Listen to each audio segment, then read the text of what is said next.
eyes are on Chicago as the Democratic National Convention is set to kick off in just a few hours. President Biden will deliver the keynote speech tonight, but the rest of the week will be focused on the future, with Vice President Kamala Harris at the top of the tickets. Caroline Cummings has the latest from Chicago. With the Democratic National Convention set to start in just a few hours, Vice President Kamala Harris's number 2, Minnesota Governor Tim Walz, spoke to delegates about the hard work ahead. We are going to leave it all on the field. We're going to knock every door that needs to be knocked. We are going to have no regrets on this. As Harris gets ready to accept her party's nomination later this week, a CBS News YouGov poll shows she has opened up a 3-point lead nationally over her Republican rival, former President Donald Trump. But she is effectively tied in the battleground states that are likely to decide the race.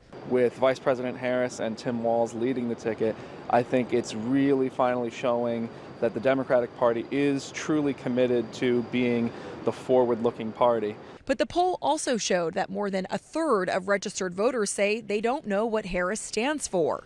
I very much consider us the underdog. We have a lot of work to do to earn the vote of the American people. Harris will use the convention to introduce herself to voters and outline her vision for the future. But first, a look back and a passing of the torch with tributes planned for tonight's headline speaker, President Joe Biden. He sees his role in this campaign as volunteer in chief. He's ready to do whatever he needs to do, whatever she wants him to do to get her elected. Security is tight in Chicago as law enforcement prepares for large protests opposing the war in Gaza. We're marching on the DNC to demand an end to all U.S. aid to Israel. In addition to protests outside, a pro-Palestinian group that calls itself Delegates Against Genocide will protest inside the DNC this week. Caroline Cummings, CBS News, Chicago.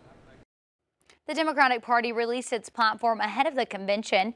It includes support for raising the federal minimum wage, making child tax credit permanent, and protections for IVF and abortion services.